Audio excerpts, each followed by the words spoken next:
we are going to talk about what I believe right now in production is probably one of the more polarizing conversations, and I'm hoping that maybe at the end of this we figure out if we're terrified or if we're excited about where it's going. Okay, so let me introduce the panel. Go ahead first. Hey. Hello? Great. I'm Nick. I'm CTO, showrunner. We do virtual production, studio, automation, control. My background is in AI. I have a product software background. I built AI at a bunch of different companies. I've built my own models. Thank you very much. And we are kind of doing some of that infusion of AI into production workflows over at Showrunner also. So that's me. That's my background. Awesome. Welcome. Jim Godaldic, virtual production, visual effects supervisor. I've been using AI and machine learning a lot in visual effects and production and experimental technology for volumetric capture and digital humans. I just recently left Dimension at DNEG, where I was heading up North America for virtual production, and actually very happy about this panel right now of discussing a very hot topic that is going on in virtual production as we speak. So it's definitely a timely panel that we're on. Awesome. Welcome. Hey, how's it going, everyone? Bernard Mendez here, ex-Army, Special Operations, ex-Amazon, currently founder of Interco AI. At Interco, we help companies build software tools using different types of AI for all kinds of solutions. So whether it's DoD government clients like the Air Force, or entertainment, movies, and video games as well. So super excited to be here on this panel with this Very amazing cool. group of people. Welcome. Hi, I am Pınar Seyhan Demirda. I'm the co-founder of Seyhan Lee, who developed Kubrick. I'm in generative AI since 2017.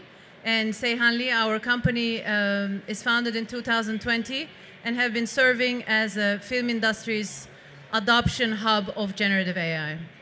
Okay, welcome. Okay, Pinar, I think I'm going to start with you. When it comes to production workflows, can we define what we're exactly talking about when we talk about generative AI? Yes, absolutely. What makes generative AI different than other types of AI is that its primary function is to generate content, be it music, 3D, even though it looks like very bad these days, but you know what I mean. Music, text, 3D that did not exist before. And other types of AI enable the generation of content, but as their secondary, third, or fourth functionalities. So when we are talking about generative AI, we are currently talking about text to image, we are talking about image to image, we are talking about video to image, image to video.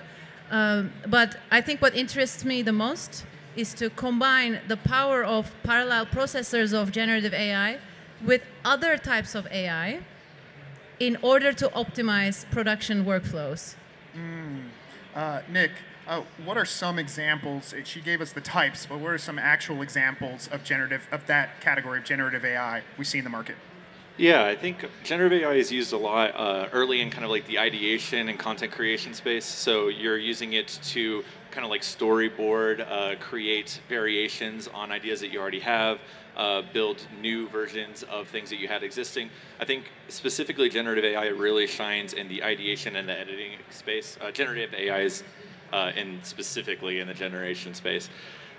We know with like things like probably tools that you all use pretty regularly. Some of you have written code before using GitHub. GitHub Copilot generates code automatically while you're writing it. Notion will generate text automatically as you're writing. Midjourney, DALL-E will do the kind of text to image. So there's a lot of tools out there right now that are incorporating these generative AI just into the existing tools, solving problems better than they were solving them before using these new algorithms. So you think it's very helpful? I find it personally very helpful. I use it in my day-to-day, every day. I think people who are kind of incorporating to their existing workflows or finding it especially helpful on that diverge step. So when you're kind of doing this creation, you have this kind of diverge and converge where you're coming up with a bunch of different ideas and it's basically like having another person that's really smart in the room helping you come up with a bunch of additional ideas. Yeah, you don't have to pay them. Yeah, but the generative AI itself still doesn't have the context for the converge step, right? Like, you know what the output that you're still looking for is. You're going to be able to take that wealth of generation and say, this is specifically what works really well in this context. Jim, you're directly in the content creation space. When it comes to that, production workflow, what are the considerations when you start a production and you want to use, or are you asked to use generative AI? What are some of the considerations that you go through? It depends on the tier level. If you're working for studio features or any of the streaming networks or something like that, there's also a lot of education and misinformation about AI, specifically generative AI. Can you give us some? Yeah. So right now there's a very big movement about what the legalities of using generative AI for production. So if you're hired as a studio, as a boutique, as an individual artist, and you're using Midjourney, DALL-E, Stable Diffusion, and any one of these platforms, right now you can't guarantee a studio the IP ownership as a work for hire to that studio. Because normally, if you get a model from TurboSquid or from the Epic Marketplace or Unity or wherever it is, usually there's a EULA, a user agreement with that tells you, hey, this is the owner, this is what you can and can't do with this for the license you get.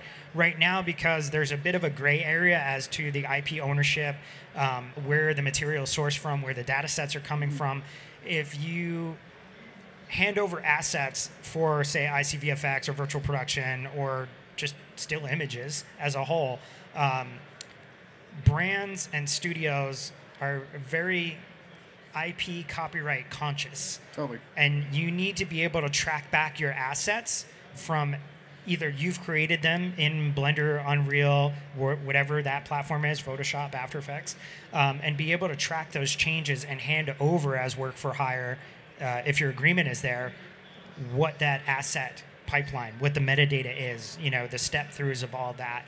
If it's individual artists and you're doing it for yourself and it's not for hire, right, you have much more freedom today. And I think that's why I say it's a gray area, because it's evolving very quickly. I'm sure, I could use it today to work on a studio feature if I'm using it more as concepting in previs, because I may not be handing over that asset. I may be just using it to generate ideas, which then I can build upon, which we've seen a lot of people using it for, Midjourney and DALL-E and Stable Diffusion, where they would get the basis of the idea and then iterate on it. They would do in-painting, they would add to it, they would take it to another step and develop it from there, that it becomes something more original and of their own. So my background being a film editor, there is that fair use that we'd use. The most common example I like to use is when you see the beginning of those zombie apocalypse movies, and it's all the CNN footage, and it kind of tries to, in 5 seconds, explain what happened. A lot of exposition. We don't license those things, because by the time we've processed those into those cuts with all those filters and kind of created that little slideshow montage, it is a new piece. And so when I'm looking at Midjourney and all that stuff, it is prompted in a way that it's using all these different pieces, but it is creating something completely different. So how's that not similar? And that's why it's the gray area, is because nice and gray. It's hard because it's moving so fast, and the definitions, certain regulations are not in place as to looking at what the source of the data sets are per platform. So that's why it's more risky for large entities like streaming platforms, like big brands like a Nike, Adidas, or whoever, right, to basically work for hire with a studio, an agency, or somebody that is generating that, where they can't prove that is original. So yeah, Bernard. Yeah, and one more thing on the legal side. So obviously there's a court case right now with Stability AI, Stable Diffusion, and various other parties. Could you just recap that for us real quick? Yeah, so exactly what everyone here is talking about, where a lot of these AI models, the generative AI image models, are trained off of, it's called web scraping, right? So you go out to the internet, you gather millions and millions of images, and then you train these machines for months, sometimes years, and then that's how you create these diffusion models that are then generating, all the images that we're using. So there is a court case right now, but there is legal precedence to some of these issues. For example, there's a case between Google and Getty Images from a few years ago, where Google first came out with their image search. So I think the courts are going to look at some of these previous cases and kind of apply what they've learned there and bring them into this new frontier with AI. And then, well, one more thing is you are actually able to create your own custom diffusion models. That's something that my company does as well. Now, the only problem with this is the only people that can make use of creating their own model are bigger companies that already have a lot of content. So I mean, pretty obvious who those names are. And that's something where, what we're trying to do is do more of the open source, work with smaller and medium studios to try to kind of democratize this AI generation. Because there's no reason that only the big studios and companies should have this power. Because let's just say these legal events go south, then that's what's going to end up happening. Only the companies that have enough content to build their own AI models are going to be able to use generative AI. No, you're right. And what about YouTube? Don't they own a percentage of all the user control? Could they not do that? So, I mean, that's even grayer of an area. So that's a good point. That's an even grayer area that, like, I mean, it's going to be interesting to see what these court cases turn out like. So yeah. We're living in some really crazy times for sure. Which just means read the user agreements when you sign up for these platforms, whether it be social media platforms, any of that. Sometimes understanding where you're putting your content up to and what you're allowing the different platforms to do with your content, most people have zero clue as to what they've just signed over. So it's really important, that there is an old adage of like RTFM. So make sure you like read the manuals and read read the user agreements for these things. Because some things you're signing over ownership, and exclusive rights of your artwork, your content, your birthday parties with your kids, right, up to these, and that's why a lot of these platforms are free. Is there's always a give and take. That was the plan all along. Pinar, Nick, any experience with this legal use? Well, I thank you. Yes, I have actually something to say to this conversation. I'm currently reading a book about the history of Academy Awards. A group of 3 connoisseurs are rating if the Academy awarded the Best Picture to the picture that they think was deserving it. Uh-huh. And without realizing, I'm also reading about the prejudice of the Academy, but also the film industry towards the introduction of talkies, how they were first seen as vulgar. Like people talking on a picture, there's nothing more vulgar than hearing people's voices, they were saying. And here we are. Color, vulgar double. Uh-huh. On purpose, for years, even though color was available, it was not introduced to the picture on purposely. Red cameras, I have this great friend, Johannes Sam, he's a Technical Academy Award winner, and he was telling me that in the very first days of the introduction of red camera, people hated it on set. Oh yeah, I was because an it was editor chunky. during those times. Yeah, it was chunky. The batteries lasted like a few minutes. I mean, an hour, okay. So for me, like welcoming a new revolutionary workflow and negating it and hating it and Isn't our dissing nature. it and suing it is just another day in the office. Right. Nick. Yeah, I think, I mean, I have to agree. I think these things, it's hard not to use them when they're in front of you and they can optimize your workflow so much and the legal issue is still not settled, right? There's so much value in this. We actually, with Showrunner, we shot a 100% virtual production TV pilot, and we did some generative AI content specifically for that to get it into the Unreal environment, kind of help us realize those environments. And we found it super useful in the ideation phase and like helping us realize our creative vision. And when I say our, I really mean the producers and the director that I had nothing to do with. I was the technical guy on set, so that's like, Brandon and Shane and Sylvia and a couple other people. But I think it's like super, super valuable, and I think that people are going to be using it. I think we're going to see a lot of legal challenges pop up over the next few years. And when it comes to like specific prompts that you can use. I mean, there's crazy things you can do, like, hey, give me an image or a piece of content that is in the style of this person. And we're going to see individuals kind of fighting these specific models that are training on their data without their permission. And these models are going to be continued to iterate on. So I think the input data is going to continue to change and kind of the models themselves are going to continue to adapt in a way that hopefully will be able to address these challenges as they come up. Okay, so Jim, let's talk about that now. So we've got an introduction to generative AI. Now let's really talk about some of the things Nick was talking about. What is your experience with it, specifically with virtual production? Like I said, right now, the main use is on concepting and prevising. So using things like Midjourney and Stable Diffusion and DALL-E, and stepping in and crossing across of them to make animatics to, previs concept things. You can spit out, 1,000 different ideas in collaboration with a production team or with just art director, set deck, visual effects supervisor, DP.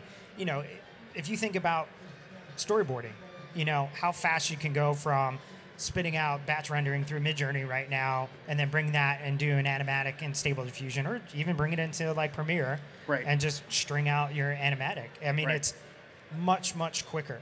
And does it get rid of a storyboard artist? No. Does Yep. it get rid of an editor? Does it get rid of Right. any jobs? It's a companion. The best way to look at these tools is not as threats to your jobs. It's a companion, and somebody, I like that soft somebody word. just made a good comment just before. I was like, think of it, it's like, Iron Man and Jarvis. And it was just a topic that gets brought up is Right. like, it's a companion. It's another tool. Right. And I think there's a lot of fear right now around AI getting rid of a lot of creative jobs. Uh-huh. It's not today a replace for a human. There's Right. a lot that a creative human does in technology and art that AI cannot do. Not today. Right. Yeah, and there's something about that, even at like the technical level. Like, for example, computer vision AI, it doesn't see the way we see as humans. It basically, gets pixel gradient, assigns a number to that, and then does calculations with the math, to make it basic. Right. But it doesn't actually see the way we see. So there's still a lot of space for the creatives, exactly like you're saying, where we see things differently than the AI does, and it's still our job to kind of put everything together and then extend our influence using the AI, just like you're saying. So we've seen a lot of success with adding it to existing workflow. Instead of trying to replace somebody's workflow, just add it to the workflow. And now, your team of 5 can maybe do the work of 10 or 15, depending on how good your software is, how fast your tool is. And I'm sure others on this panel have experienced that as well. Yeah, and I think to Bernard's point earlier, you mentioned that generative AI is very interesting, but also just AI, like outside of generative space, infusing that into different parts of the workflow adds tons of value, and there's still so much to be done there.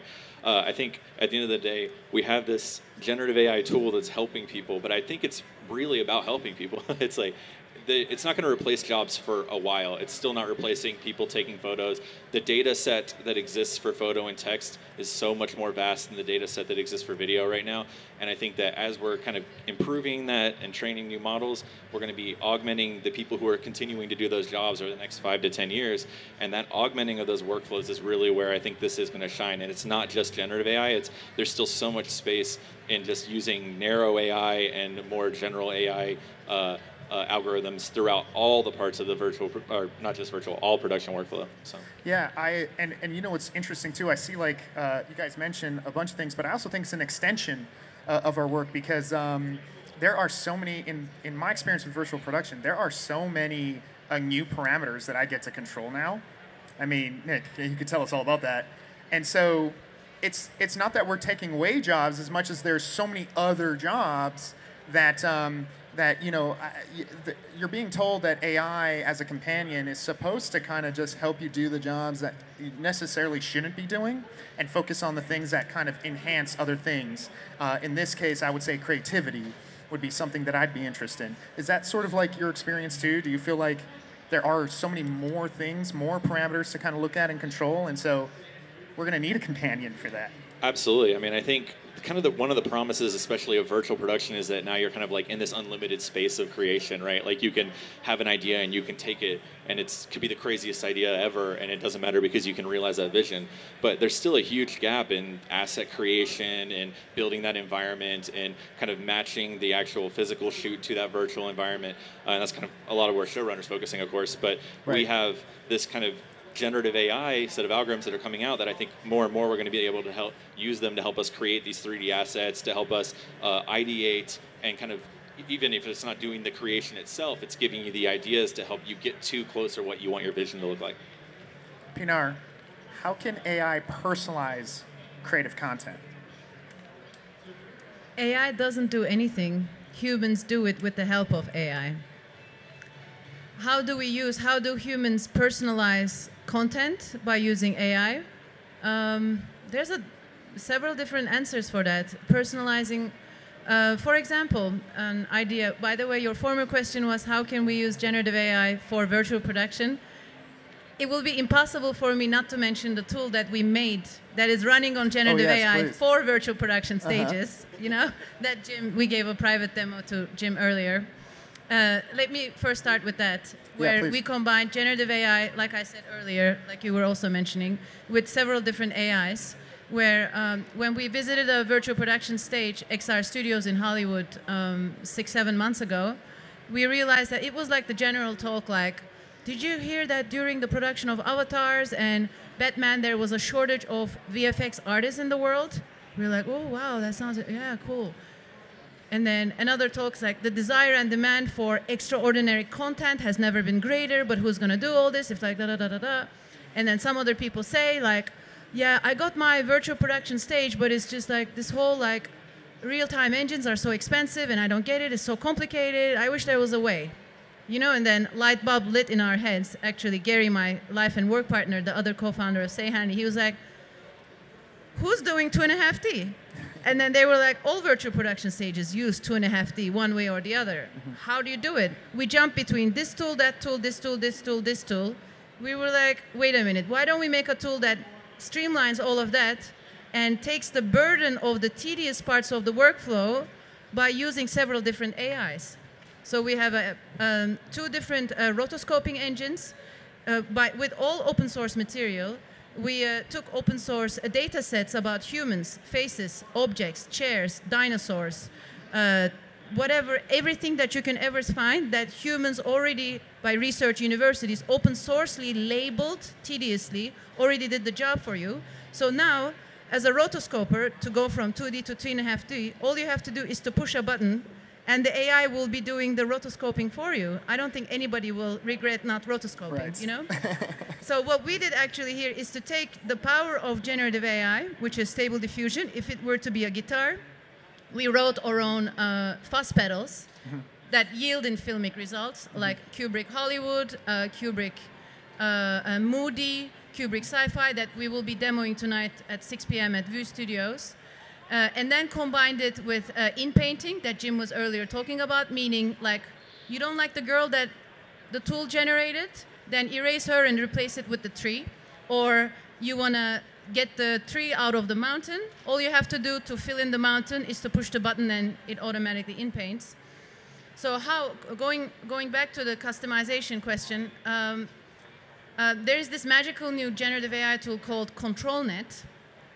What it yields into is that somebody makes a picture of 4 men and 1 woman sitting in front of a screen, but then the DP is like, I don't like these lights, which obviously, floor. I don't like that floor, And so we will be able to keep all our beautiful faces and all the objects in the room intact, but turn it into the light of dawn or dusk.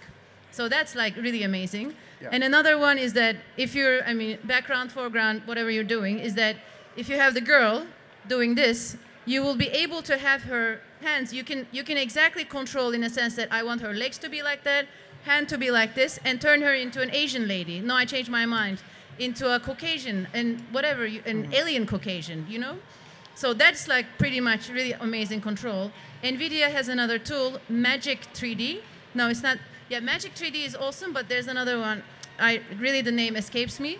But it also enables you to make like, you want a sun in the shape of a heart. You're basically able to, you remember the NVIDIA name? Canvas? Canvas. Canvas, yeah. You're basically able to draw a heart and say, turn this into a sun. So that's a lot of control too. And so Pinar brought up a great point. Right now, we're in this really cool, almost like nuclear arms race for AI. where like all these big companies, all these startups are building amazing products, amazing software, amazing new models off of a lot of really good open source material that's already out there. So it's really, really crazy. I mean, it's going to get really wild, I think, the rest of the year and next year. But it's a really good thing for the creatives and for all the producers, for everyone who's in the production side of the house, because all the competition between these big enterprises, between the startups, between the open source, is only going to lead to better products that you all are going to be able to enjoy and use in your production. Yeah, if you're a producer and all you're doing is bids and line items, AI is your friend. If you're just doing nothing but Excel spreadsheets and doing budgets, AI is going to speed that up, because it's going to do iterative calculations for you in real time based off of you're going to bid out something at 3 different levels and 3 different tiers. Right. So why not just do all 3 bids instead of staying up until 3 in the morning having to do multiple iterations? Right. So it's not just for a VAD team. It's not just for an on-set team. If we're talking virtual production specific, the whole entire pipeline through a project, whether it be, and virtual production is more than just LED walls, just so everybody knows that. This will touch every single thing and all of the industries that we film, brands, commercials, feature films, episodics, off the cuff little toys that are like everything that we touch as human beings. AI is going to be more and more a part of our daily lives. Yeah, I have to say that personalization of AI is like one of the places I'm the most excited about in the next few years. I think, Really? yeah, like people are going to be able to kind of get a version of an AI on their personal machines and have it know them better than anybody in the world knows them. And once you have somebody that knows you so well and knows what you're looking for so well, you can start to offload tasks to it. You can have it understand your style better. So when you're asking it for things, it's going to be closer and closer to what you're actually looking for. Uh-huh. I mean, Google Bard is like really interesting. They have this internal version of the tool where they actually have a personalization flag, and when they were testing it, people thought it was weird because it knew them so well. And I think that we're going to get to this place where if you have a style or you have your kind of like personal kind of creation process that you're looking for, the personal AIs that you're going to be using throughout the process, the generative AI, the narrow AI, as part of your existing workflows, are going to know you so well that they're going to be able to get to an output in that workflow much faster than any collaboration you could do with other humans, honestly. Yeah, developing relationships. That's Digital. We've seen this movie. It's called We've seen Her. it. Yes, we've seen it. Bernard, I really connected with what you were saying because about the it's available for everybody already. And to your point, Jim, there's all the tiers. All of us can experience this, can start testing it. And as the big corporations are kind of figuring out their thing, we are going to figure out our own version. And I remember, I just remembered what Pinar said earlier about the Red camera, which I believe is one of the kind of last revolutions in the video production space with the advent of digital cinema.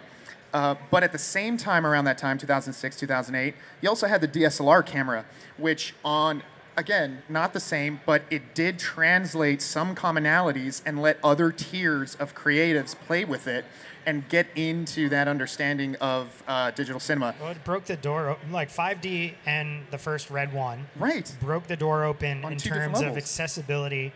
2 different price structures, but still way cheaper than anything before them, especially for Red with Red Raw and wavelet-based codecs availability. That was extremely expensive. You had to go to an F900. You had to go to, Panavision style rentals. And Right. It was definitely a groundbreaker on both sides, from Canon with the 5D and Red with the Red 1, of like making tools more accessible to everybody. Right. And we've seen what digital cinema cameras can do today and how much they cost. Right. Like extremely, extremely accessible to people. Exactly. That's the same capability that I think we're all hoping AI will do, is like, we're going to get time back, like talking about like Notion. And if somebody's really, really not a good time management person, Right. you're going to be able to use a lot of these tools to kind of figure out your prioritization of things. And like, that's super helpful for productions. Yeah. Also, the idea just that I can start further along in my creative process. Why wouldn't I want to do that? That's incredible. So to your point in the beginning of the conversation. All right. So as we kind of wrap up, if we're thinking about everyone here, they're operating all in their different categories. what is y'all's advice to the person here that's like, they're trying to answer the question, how do I manage AI in my job without being, removed completely?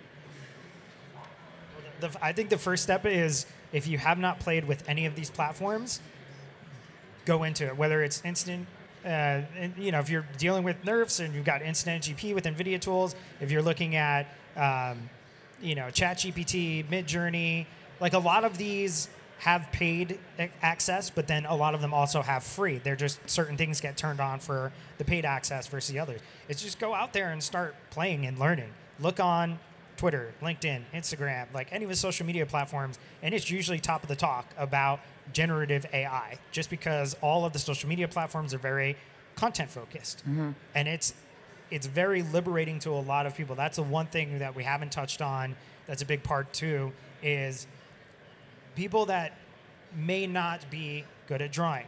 Maybe they're not good at coding. Maybe they just haven't dove into that yet. It opens the door to a faster way to think and iterate using AI tools as a means to get out what's in here. And a lot of the time, humans, we get in our own way of like overthinking, well, I'll start this on this, but I need this, this, and this in place. AI just lets you kind of skip, in a good way, some of these steps to get to ideas quicker, or to just get proof of concepts quicker. And I'll take it one step further too. I mean, Jim's absolutely right. Like, check out what's out there. There's a lot of freemium stuff that you can start playing with. But while you're doing that, think about, how can I use some of these tools and establish them into my existing workflow? And I think that's probably the quickest and most cost-effective way that all of you can start making use of AI now, without having to pay for other software, without having to build your own software. And then as you're playing around and you see what you want, then you can start looking at, okay, it's kind of like a test drive. Like, let's see what software is out there. Let's see how you can put it into your workflow, see how effective it is, and kind of test this out before you start really diving in. Yeah. And once you're ready to dive in, then you've got a plan, you're all set up, and you're going to see some really amazing results. Yeah. Guys, did they mention enough like software names or resources like that for you guys? Is there enough to kind of start? Right. There you go. Well, besides Stable Diffusion, if we're specific to like content creation, obviously we've got Kubrick, which is imminently coming out, hopefully sooner than later. You have tools. Let me spell it because people. Yes. CUEBRIC.com. All the information you need is there. Yeah. So between Showrunner and Kubrick, which are, I guess, our industry-specific tools that are available or coming out.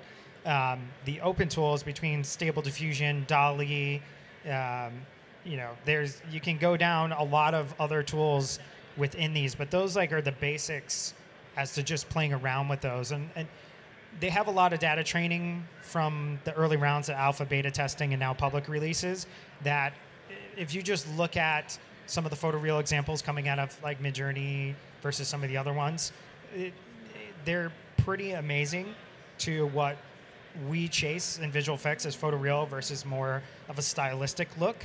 But the platforms individually that you'll see kind of rising above the other are the ones that have been around a little bit longer, and the data sets are trained and tweaked a little bit more than some of the other ones piping out there. But you've got Runway ML, you've got Wonder Dynamics, you've got, chime in whenever you guys want. You have Flawless AI, you have Mars Monsters,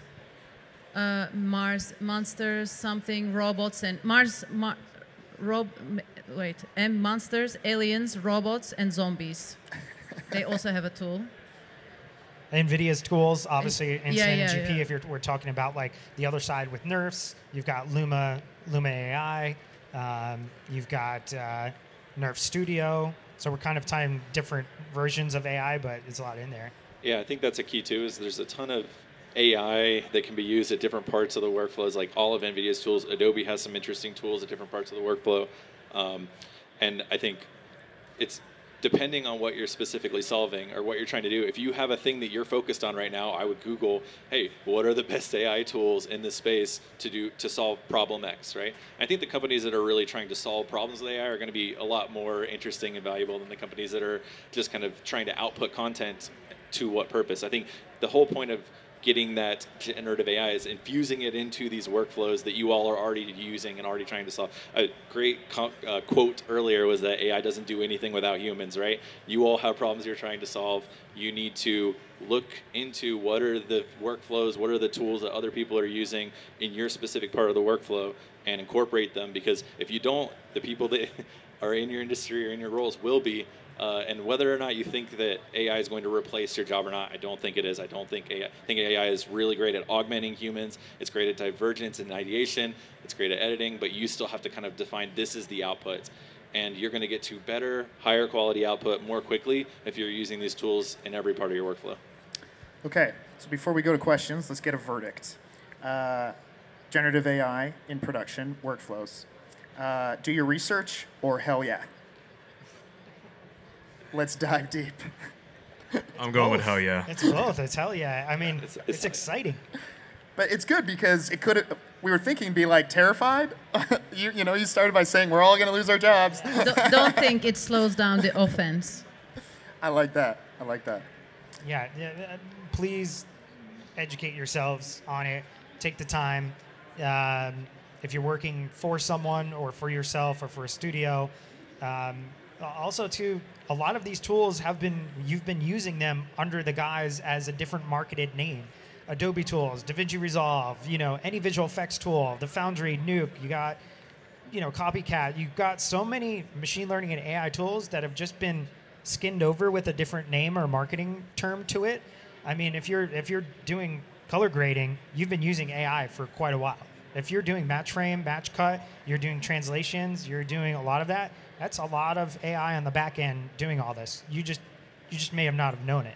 I would like to say one last thing about if you were to have any iota of fear about AI and generative AI, first of all, please replace the word AI with tool. Do you know anybody who's afraid of Photoshop? Please raise your hands. You are? One person. Oh, wow. I would love to interview you. I used to be afraid of Maya. I'm very curious about your mind. Yeah. So if you, I think there's a lot of misconception in the area that we're all stepping into, tainted by Kubrick, Terminator, and Infinity, whatever. But it is our honorable duty as a human being to remember who we are. I think for a very long time, we forgot who we are, our creative capacity. We just became like repetitive robots. So if ever we are researching into something, we shall research into what we fear is what we see grander than ourselves. So when we fear AI, we're actually signing under the fact that we are inferior. And that's a concept. So went to the philosophical side. Yeah. Basically, Pinar is saying we need AI to humanize us. Remember how great we are. Exactly. That's awesome. Right. Who created who? Right. Who created something who? like that. Oh boy. All right, y'all. Any questions? We've got just 5 minutes. These guys are just really brilliant on this. So, any questions? Yes, sir. Over there. Text to video. What about it? Just like what?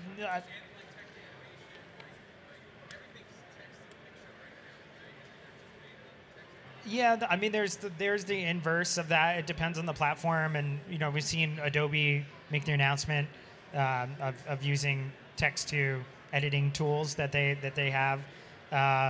You've got